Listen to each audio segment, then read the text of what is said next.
All right. So we are live from SeaTrade today, which, by the way, very fun. I was there yesterday. Steve is joining today. And today we're diving in how AI is starting to reshape the way people discover and book travel.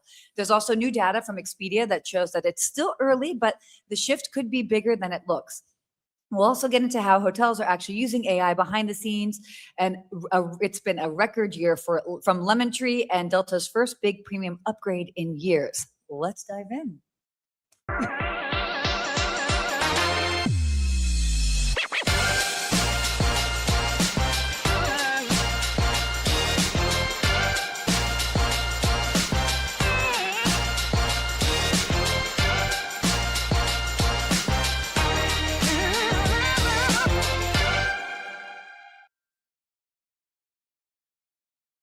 Good morning. Hey, here in person. Exactly. It's Awesome. nice. I like our fancy microphones. We're here at the Citizen M Hotel on South Beach as we're attending the SeaTrade conference here today, and they're treating us really nicely here at the Citizen M. Yeah. Great conference room overlooking their lobby, full of activations. So thank you to this hotel for doing that for us. And Yeah.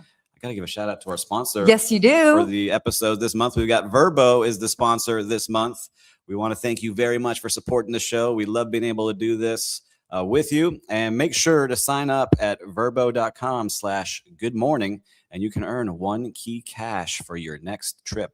It's a great, great benefit. Make sure to check out Vrbo, and that's vrbo.com. Ooh, wow, that was so It's professional. really That was good. smooth. Well delivered, sir. Well, look, we had fun last night. Oh, yeah, look, wait, we have coffee. We have Look, coffee. real-time coffee chat here. I by know. the We way. got our coffee talk going here. We went up to the porthole party last night? The porthole cruise party. So this is it's the hottest ticket in town. Now, do you understand? I didn't believe the hype. I was like, oh, that was this, Sarah. What party is this? And we go to it. It's in the M2 nightclub here on South Beach, which was the former Mansion nightclub. I was like, I know this place. You're when like, I walked in know. here. You're like, oh, I'm 22 again. Yeah, well, 28, 29. I was still hanging around there. South Beach Steve was out there, but the party was great. All the big people from the cruise world were there. All the top executives were there. Bill did a fantastic job creating this event. Yeah, Bill Panoff, shout out to you. Actually, he's going to be moderating the panel I'm on later today. So big shout out to him. But yeah, so excellent party. Love seeing the vibe. And I got to say, hotel people, we might need to step up our game because the cruise people, man, what a party they put together. I'm excited to walk the floor today. Right. See all the new things going on in the world for cruises. So if you're watching this, I know some of you said you were watching us live this morning. Yes. We're going to be coming by the booth and talking with you and learning all about what you're doing. So I'm excited to get out there. Yeah, no, I have to say, so this is now my 3rd year in a row attending SeaTrade. And I remember the first year, 3 years ago, when I came and I'm like, oh, I'm the hotel girl. Like, how are they going to be accepting of me? This sounds really weird, but it's like, it's a completely new sort of pond of individuals. And yes, and everybody was they've always been every year so awesome, so inviting. And it's a very cool crowd. I'm like, okay, I'm into the cruise industry space. It's very cool. And we have somebody speaking on a panel now. So yes. What are you going to be speaking about? We're going to be talking about AI and how it's reshaping the guest experience in cruises. So very excited. Kind of excited about that. We've got some big tech guys on the panel. And then I guess I'm going to be bringing a little bit of the human side to the conversation. How do you use it for guest services and to make guests feel good? That's what you're going to bring to it. But I'm going to be in the audience. I know her. I know her. Oh my gosh. Did you see her dancing last night? No, I'm kidding. No, none of that. Yep. You can tell. You can see her voice. She was partying hard last night. Oh no. It was a great time. It was a great time. Yes. Thanks again for having us there. But we got a lot to cover today. We do. So why don't we go ahead and dive in here? So funny that I'll be doing an AI panel today because we are talking a lot about it today. So are hotels losing control of booking to AI? This is, as you can see here, Expedia says only 8% trust AI to actually book travel. This is interesting because obviously people are very comfortable with the discovery aspect. And by the way, I love that we're talking about this because I'm going to be bringing this up later today. But discovery behavior is obviously shifting. People are pretty comfortable when it comes to using AI. Oh, I feel like I had to push her into the AI world. Now she's AI queen. I love it. I mean, oh my gosh, you should see my mom and her chat GPT stuff. Anyway, so obviously discovery, people are really using it for discovery, but only 8% of bookings are actually currently influenced by AI tools. So what's that mean? Okay, people use it for discovery, but actually being comfortable enough to be like, okay, you just go book it for me. A lot of people are like, yeah, hold off there. Yeah, exactly. I think you're going to start to see it change a little bit because on the platforms, like I'm starting to use now multiple. Like I was doing research for a project, you should be on this AI panel. Gemini, Claude, and ChatGPT to see what they were going to give me, and they all give you things differently. And I'm starting to like how ChatGPT is starting to offer things up. Like they show you the reviews. Here's the link to actually check it out for yourself. So to push like some direct bookings that way was interesting to me, but I haven't let it go all the way through to actually make the booking with an AI. Oh yeah, no. Yet. But I would feel comfortable if I can say, this is what I want to go to. Here's the restaurant I want to go to. And this is the flight I want to take at this time. Go book it and just let me hit okay. I think I would be good with, but it's kind of like the early days of buying online. Yeah. You remember? Because we were old enough to remember, like, do you remember? Don't put your credit card. I don't know what you're talking about, Steve. I don't know. Yeah, we were alive before cell phones and the internet. Dial up. Oh my God.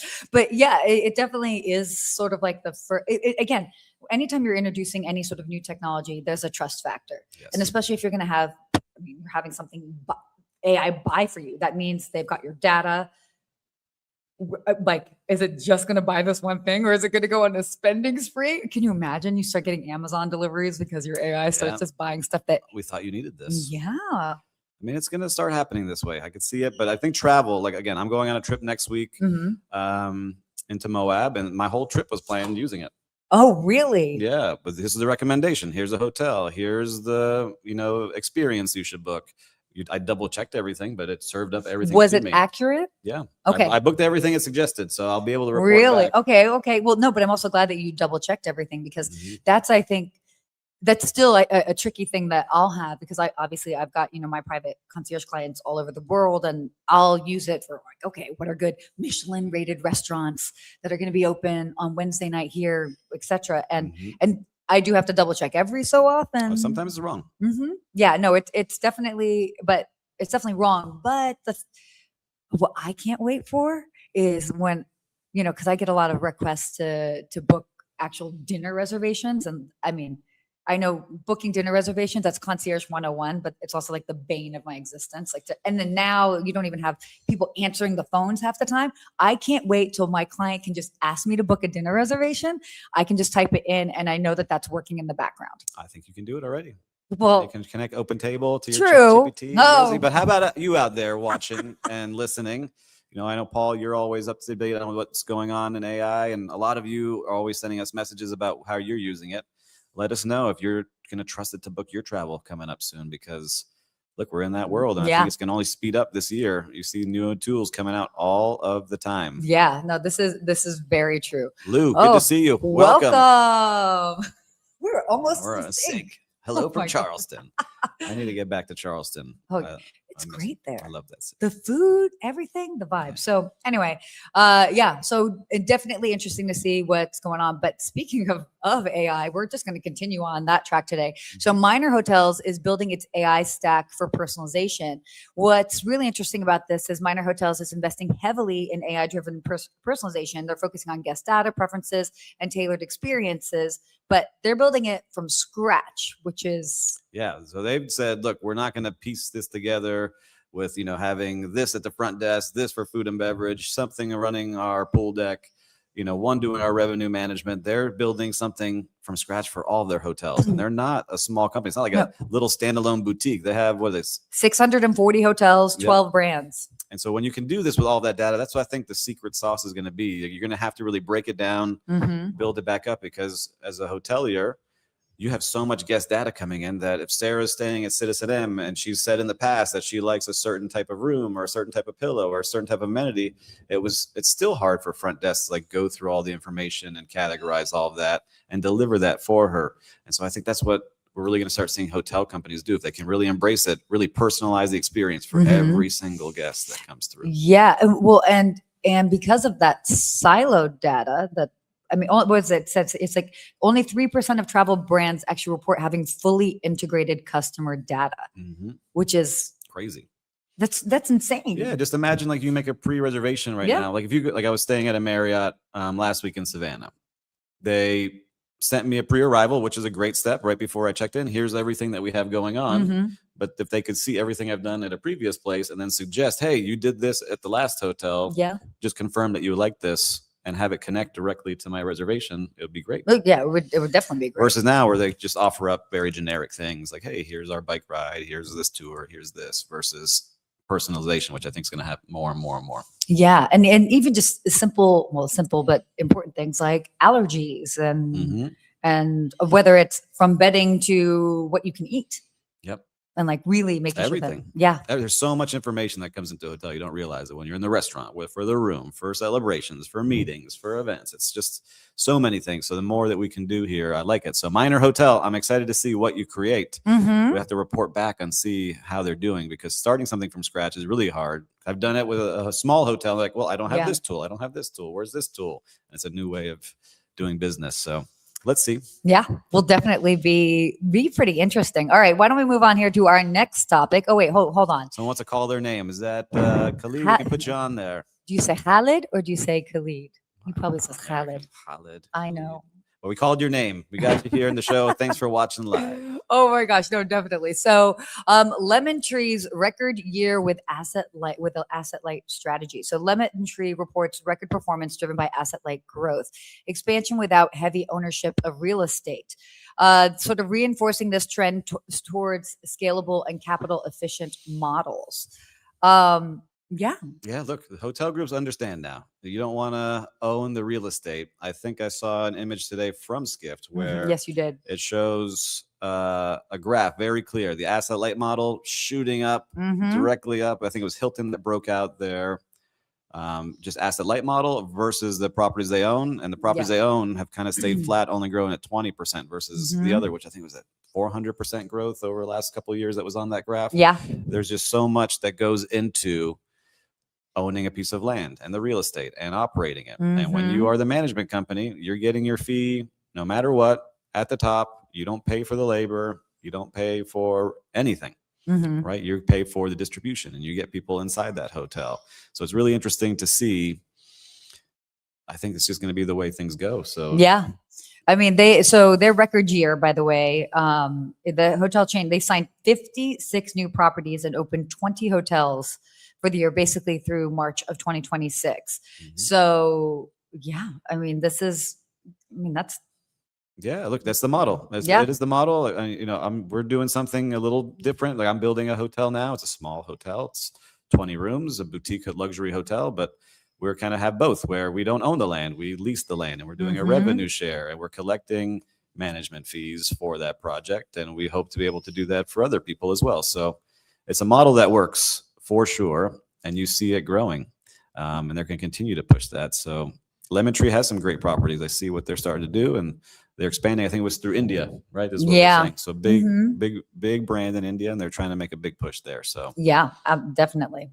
So yeah, that's our big takeaway from this. Asset light is no longer optional. It is the growth model. Asset light is right. Yeah.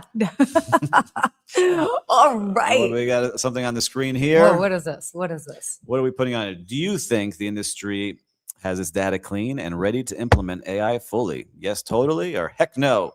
Lots of work to do. Ooh. I'm going to say heck no. Lots of work to do is my vote, but I think people really want to figure it out. They're just tied down. Some of these big companies don't let you change those systems. You have to get approvals at the corporate level. So it's going to start from the top. Like we were just talking about Minor. They're going to take it from the top and really change it. But put your vote in. I know a lot of you are watching this from your hotels now. Heck no. Make sure to put in your vote. I want to hear what you have to say because we have a lot of decision makers that watch this show. Yes, we do. We need them to start making these changes for all of us. Yeah. So there you go. Let us know your thoughts. I'm ready for this next topic. Oh, this is your topic. You're like, I'm just gonna lean away here. Okay, so oh my gosh, it's so obvious. Everybody knows my preferences at this point. So this is huge huge news in the aviation space. Delta One gets their first major upgrade in a decade. Delta is basically introducing upgraded premium cabins, which, and if you've been paying attention to what we've been covering, certainly here, but then also in the Skift Daily Briefing, premium is where it's at, especially in aviation. And so you've got a lot of these bigger brands, United, obviously with Polaris. Delta is upgrading their premium cabins because they're spending and they're continuing to spend. So apparently they've got longer beds, larger screens. And I didn't realize that it's already been a decade since they kind of redid I think they maybe even reintroduced Delta One. Oh, it's big. So I know that's the only way you travel. So what are you most excited about seeing in this change? I mean, look, it's exciting to see that they've got new cabins. I know that this was definitely overdue because United has launched a lot of new products lately. And so it makes sense. Yeah, I mean, in my mind, even with my status, I'm like, oh gosh, it's just going to make it harder for me to get those upgrades. But this, by the way, was interesting that in the article is that what they've been finding is that more and more people are actually still paying for these premium products, where before a lot of people would just be like using their upgrades to get it, like me. Just saying. Okay. But it's the people are paying for it and they're continuing to pay for it and they find the value. So that's why for them, they were like, okay, well, this is a worthwhile investment because people are actually paying for that product as opposed to relying on. Yeah, I mean, some of those flights are expensive. I was just looking. It's crazy to see how much people are actually paying for some of these flights, especially if you take it overseas. They get like 20,000 for a seat for some of these. You can. I book a lot of first class tickets for my clients. I mean, generally, previously what it had been about maybe it's like 12,000 ish, give it 12 to 15,000 for round trip first class. It's more of a kind of like a business class, and you might be lucky if you could have gotten something about 8,000. Really lucky if you got about 5,000-6,000. But then you've got, for example, Air France La Première. They only have 4 seats. So that is, what is that? It's about 22,000 round trip. It's amazing. I know. It's a crazy price to pay, but if you've got it and you're going to be comfortable and you can rest and it helps you make that business deal when you land, I guess it works. I mean, yeah. Right? Isn't that crazy? It's a crazy number. I just flew first class on points from Miami to Savannah on American, and it got me an extra Coke Zero. So that was my benefit that I had. Your extra Coke Zero. Well, how long was that flight? Hour and a half. Oh, see, this is where you have to use it. Okay, pro tip to everybody here. Make sure that if you're going to go and do the be in first class, at least make sure it's 3 hours or longer. Because if it is, then you can get a meal. I didn't get a meal, but I did get an extra Coke Zero and a bag of nuts. Oh, gosh. Wow. Thank you, American. I appreciate you. I'll see you soon. I'll be on it next week again. Oh my gosh. Yeah, in fact, we're going to have to talk about that at some point because speaking of all these airlines, United kind of floating the idea of a potential merger with American. Did you hear about that? I did not hear about it. Oh, yeah. But look, we're learning about the sea industry, the cruise industry today. We are learning about the flight industry. I'm happy to go check that out too. If there is a big conference for that, it'd be fun. Yeah, no, definitely. So, big time, lots of interesting things that are happening in the world of all things travel and hospitality. I'm excited for this next part.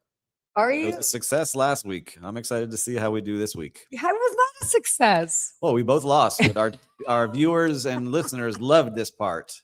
And, yes. why don't you go ahead and introduce our newest segment that we launched last week? I feel like it should be like a little intro music. Whose brand is it anyway? Paul saying flying first class 101. Listen, I had extra points. I was like, this seems like a good idea. Yeah, right. Go to a wedding, come fly back. Fun. No, the first class is it's a thing. It's all fancy. Yeah. I saw someone come on that I knew. I was like, hey.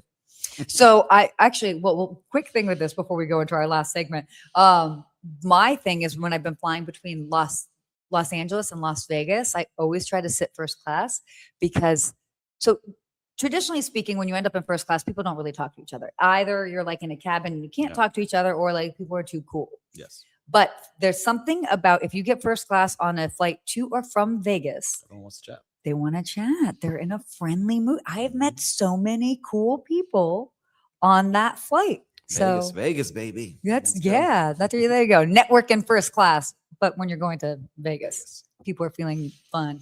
Okay. Don't make me do the song again.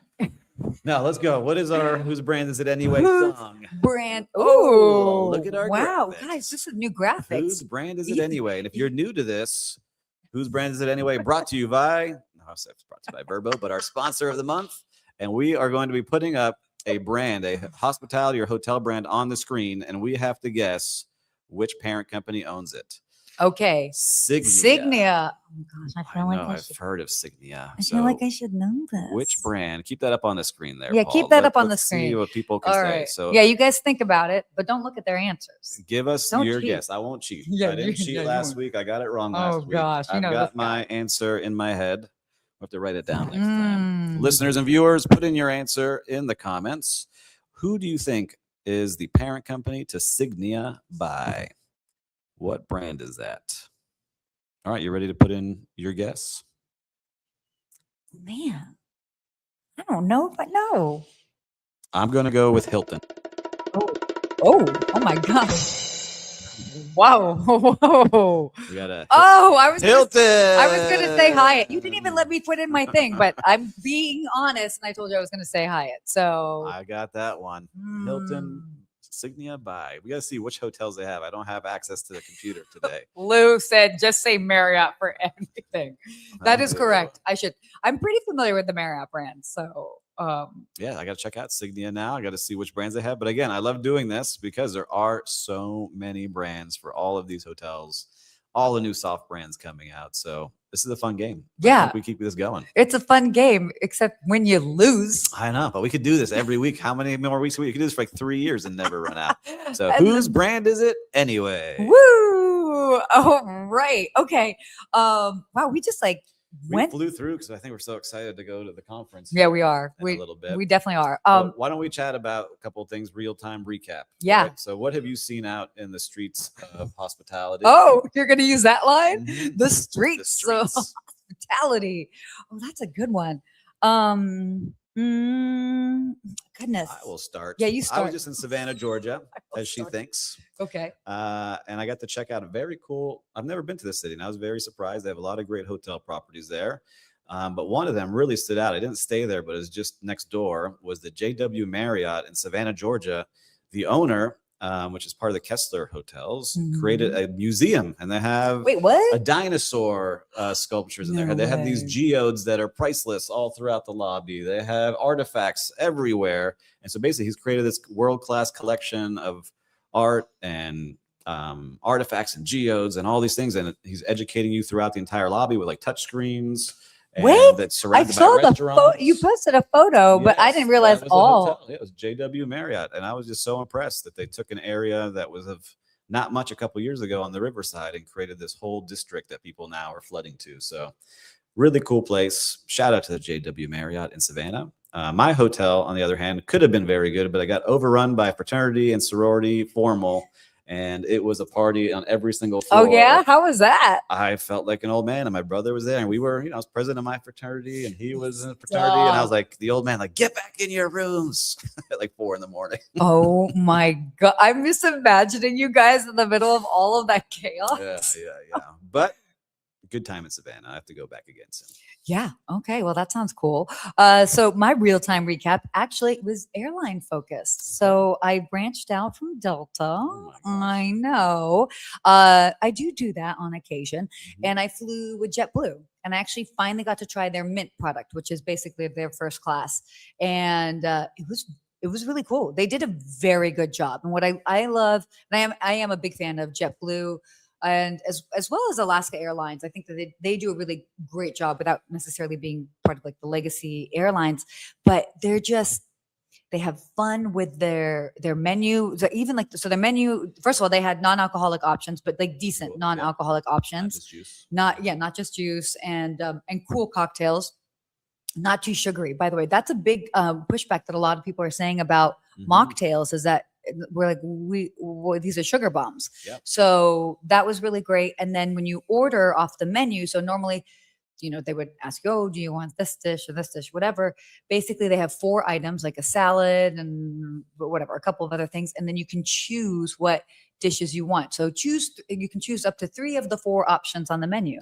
So you can have as little as you want or as much in a sense. So, but it was really well done. I was impressed. And right, JetBlue, this is hard to impress Sarah. You did a good job.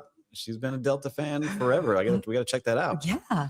Super comfortable. We've got to go over to the conference, but I want to hear from listeners and viewers. We got all the brands are going to be there today. Is there any brand you want to learn more about so we can report back next week? I have 2 that I'm excited to learn more about. I want to hear what you think. So I want to learn more about the National Geographic cruises that go on adventures and expeditions. So I'm going to go try to find out what they've got going on. Sure.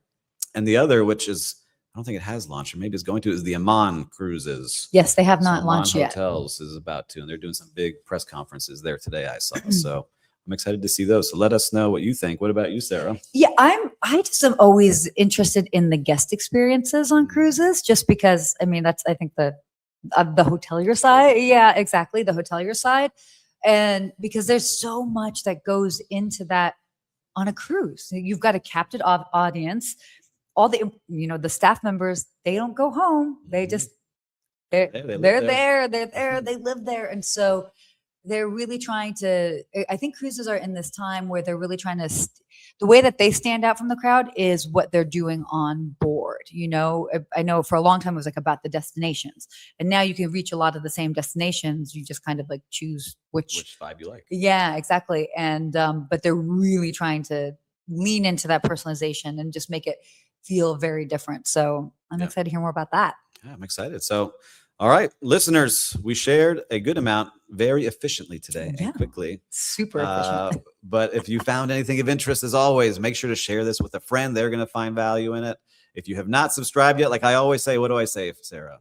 Like, subscribe, follow, share with your friends. It doesn't cost you anything. It doesn't cost you anything. It's free to hit the subscribe button, and it helps us out big time as well. And thank you out to Vrbo for sponsoring the show. And if you're at SeaTrade today, make sure to check us out on the floor. Come say hi. If you see us, come say hi. Sarah's not as scary as she looks in person. She'll be nice to you. Don't worry. Come to my panel at 1:30 today. 1:30 today panel. I'm excited to be in the audience. It's going to be awesome. I probably will be cheering her on, yelling, and trying to embarrass her and throw her off for a game. But she'll do a great job. What does she know about AI? A whole lot. Yeah. Well, until next week. Stay hospitable. Oh, we got it right.